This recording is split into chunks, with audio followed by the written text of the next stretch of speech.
और पूरे मुल्क पर, पंजाब पर KPK में इमरान खान का तोती बोलता था।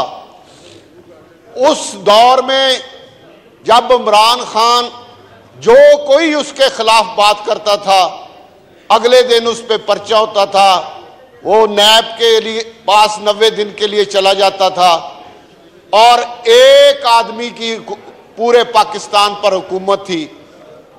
उन हालात में जनाब स्पीकर इसके खिलाफ अदम एतमाद आया। हम तो बहुत अरसा पहले इसके खिलाफ ऐलान जंग कर चुके थे जब इसने जहांगीर तरीन पर मुकदमा दर्ज किया। उस वक़्त हमने कहा था कि ये गलत कर रहा है, ये करप्शन करने वालों की सरपरस्ती कर रहा है, इसने बुजदार के जरिए अरबों करोड़ों रुपए के कमा रहा है। इसकी पार्टी के अंदर से आवाजें उठी, इसके अतादियों ने इसको कहा, इसको बहुत से लोगों को कहा जिनके साथ एक पेज पे था, उन्होंने कहा कि ये बुजदार बहुत करप्ट है, गोगी के जरिए अरबों की करप्शन कर रहा है। मैंने खुद जनाब स्पीकर, मैं ये फख्र से बात कह सकता हूं कि वजीर आजम के कमरे में बैठ के वजीर आजम हाउस में मैं और वजीर आजम 1 to 1 थे। मैंने कहा जनाब पंजाब में बुजदार बहुत करप्शन कर रहा है। उस पर मुझे वजीर आजम ने कहा कि मेरे पास तो एजेंसियां की और रिपोर्टें बहुत अच्छी हैं, आपका कोई काम नहीं हुआ होगा इसलिए आप उसके खिलाफ बोल रहे हैं। मैं क्या वजीर आजम साहब कुछ खुदा का खौफ खाएं, मेरा कौन सा ऐसा काम है जिस वजह से मैं इतनी बड़ी बात कर रहा हूं। ये एजेंसियां भी आपके उसके साथ मिली हुई हैं और आपके खिलाफ एक साजिश हो रही है, आपके घर में करप्शन जा रही है, बनी गाला में करप्शन जा रही है। लेकिन वजीर आजम साहब ने मुझे नाराजगी का इजहार किया और उन्होंने कहा कि आप हर वक्त आप बहस करते रहते हैं, हर वक्त गुस्से के मूड में होते हैं। मैंने कहा जनाब वजीर आजम साहब मैं गुस्से के मूड में नहीं, मैं आपको हकीकत बता रहा हूं। लेकिन उसका बाद इसी असेंबली में तरीक़े एतमाद आई और वजीर आजम साहब को जो बातें मैंने की थी कि उनकी सारी बैसाखियां भी टूट गई, उनके अतादी भी उनको छोड़ गए और हम लोग जो पहले उनसे नाराज थे जो इधर बैठे हुए हैं, हम तमाम ने, हालांकि हमने वजीर आजम के खिलाफ वोट नहीं डाला, लेकिन हम वजीर आजम के खिलाफ अदम एतमाद में सबसे आगे थे। ये राना तनवीर साहब, राना साहब तवज्जो करे, राना तनवीर साहब मौजूद हैं कि उस अदम एतमाद में सबसे आगे जो रावल दस्ता था वो हम लोग थे। अगर आज इमरान खान को किसी पे गुस्सा है या कभी वो इख्तिदार में आ गया, पहले तो इंशाल्लाह आएगा नहीं, तो उसका निशाना हम होंगे, लेकिन हमें उसका कोई डर नहीं। मेरे यहां पे MQM वाले दोस्त बैठे हैं, बाप के दोस्त बैठे हैं और जमातों के दादी बैठे हैं, राना तनवीर साहब गवाह हैं और भी लोग गवाह हैं यहां बैठे हुए हैं जिनको आज हम नजर नहीं आते, जो आज हमें पहचानते नहीं। उनमें साद रफीक साहब भी शामिल हैं जिनको हमारी नजर आज हम नजर नहीं आते, वो हमें आज पहचानते नहीं, शायद उन्हें मेरा नाम भी ना पता हो, लेकिन उस वक्त ये कहते थे कि राजा रियाज जो काम तुम कर रहे हो पाकिस्तान में सुनहरी तारीख लिखी जाएगी। पाकिस्तान की तारीख इस बात को भूल नहीं सकती कि इमरान खान जैसे जालिम के सामने आप कलमा हक कह रहे हैं। आज हमें नहीं पहचानते तो कोई बात नहीं, इसी तरह होता है। जो हमने काम किया उसकी वजह से आज ये झंडे लगा के फिर रहे हैं, उसकी वजह से आज इन्होंने जेलों में होना था, आज इन्होंने जेलों के चक्कियों में बैठा होना था, लेकिन हमारी वजह से आज ये वजारतों के मजे लूट रहे हैं और हमें पहचानने के लिए तैयार नहीं। लेकिन कोई बात नहीं, हमें अपने काम, उस काम पे फख्र है। अगर हम ये सामने बैठे हुए हैं, अगर हम इनके एक आने के भी रवादार हो तो अभी इसी जगह पे हमें गोली मार दी जाए। लेकिन जनाब स्पीकर, हमें ये फख्र हासिल है कि हमने उस जालिम, उस नशेई, उस शैतान और इस मुल्क के दुश्मन आदमी को जिसने तमाम अदारे तबाह किए, हमने उसको वजीर आजम की कुर्सी से उतारा। ये एजाज हमें हासिल है और इस एजाज को हमसे कोई छीन नहीं सकता। उसके बाद जनाब वजीर आजम, उसने जो घटिया हरकत की, उसने डिप्टी स्पीकर को यहां पे बिठा के यहां के रूल, इस असेंबली और इस आइन को तोड़कर जनाब स्पीकर उसने असेंबली को तोड़ने की रेजोल्यूशन सदर साहब को भेज दी और उस पर सदर साहब को भी जरा शर्म ना आई, जरा या ना आई।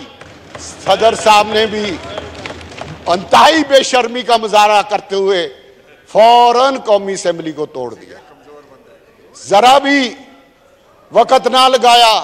और ये इमरान खान, ये जो फितना है, ये जो शैतान है, ये इमरान खान आज असेंबलियों की बात करता है। इसने कौमी असेंबली तोड़ने में 2 घंटे भी ना लगाए।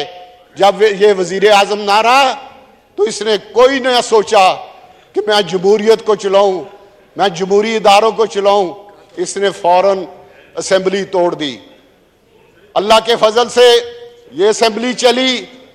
फिर उसने कहा कि इस असेंबली में बैठना मेरी तवीन है, अगर मैं इस असेंबली में बैठूं तो मुझ पर खुदा की लानत हो। और आज खुदा की लानत वाला मिन्नतें कर रहा है आपकी जनाब स्पीकर।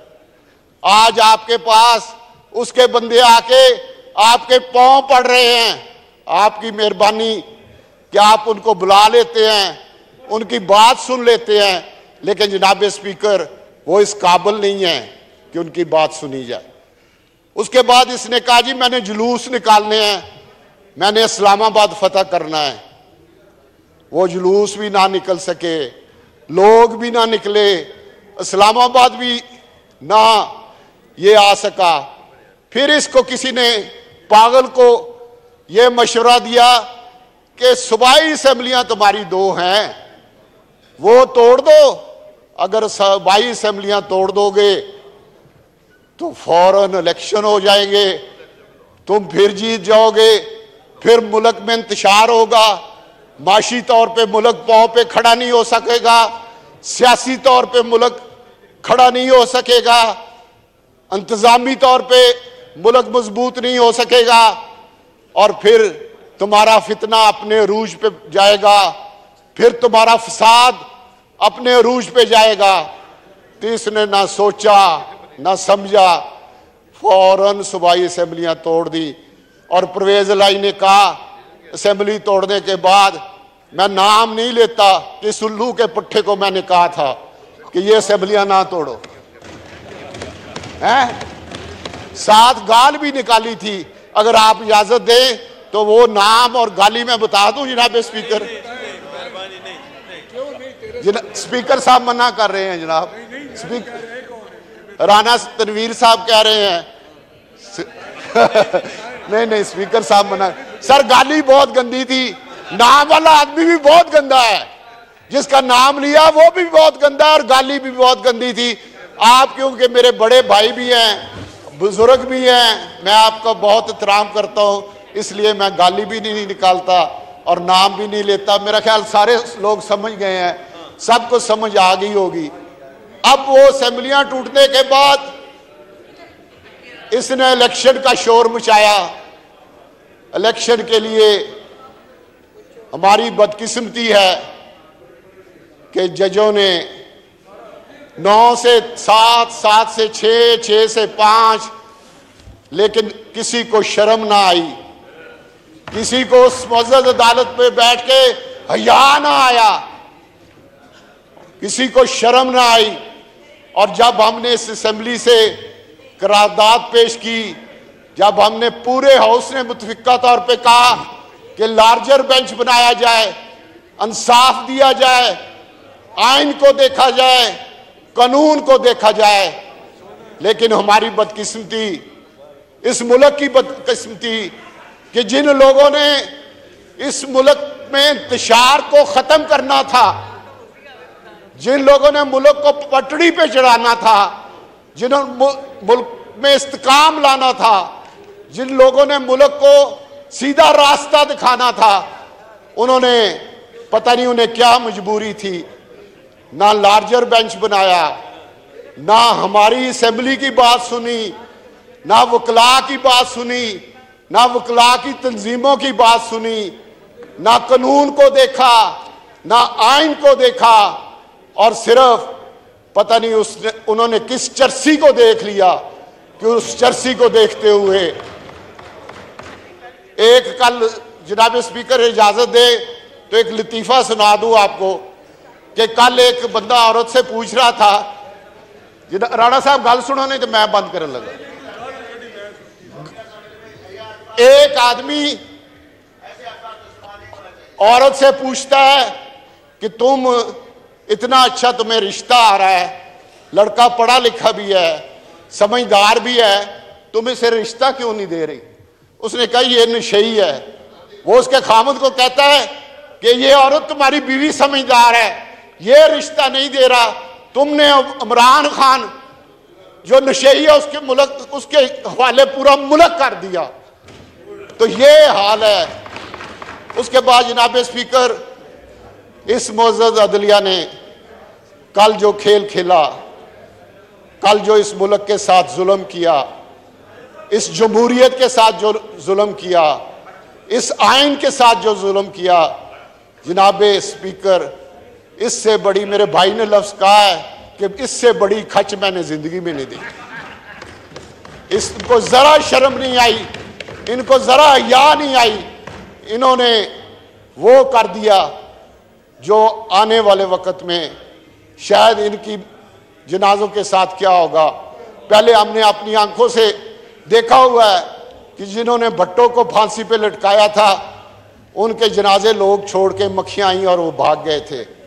अब इनके जनाजों के साथ तारीख देखेगी, हम शायद देख ना सके, लेकिन तारीख जरूर देखेगी कि इनके जनाजों के साथ क्या हुआ।